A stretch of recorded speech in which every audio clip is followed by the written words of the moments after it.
بسم اللہ الرحمن الرحیم۔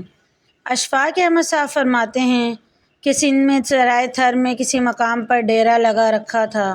ایک بستی سے بہت سے لوگ نکلتے، بکریاں جانور چرانے جاتے، کچھ شہر کو جاتے، کچھ مختلف اجناس بیچنے جاتے۔ انہی لوگوں میں ایک نوعمر لڑکا 15-16 سال کا سر پر تربوز کا ٹوکرا رکھ کر نکلتا اور اس کے پیچھے پیچھے ایک ننھی سی بچی جس کی عمر 5-6 سال ہوگی، وہ چلتی۔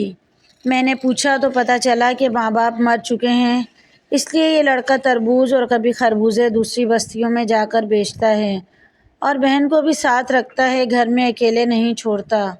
ایک دن صبح اشفاق صاحب نے اسے بلایا اور پوچھا کہ ایک بات تو بتاؤ، صبح تم جب جاتے ہو تو تمہاری بہن تمہارے پیچھے، جب واپس آتے ہو تب بھی یہ تمہارے پیچھے چلتی ہے، حالانکہ اسے تمہارے آگے چلنا چاہیے تاکہ یہ تمہاری آنکھوں کے سامنے رہے، اس طرح سے یہ تمہارے دھیان میں بھی رہے گی۔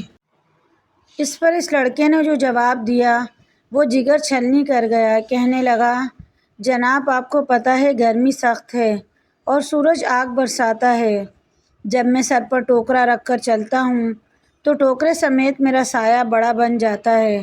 میں چاہتا ہوں کہ یہ میری بن ماں باپ کی بہن میرے سائے میں رہے، میرے سائے میں چلے اور دھوپ سے بچی رہے۔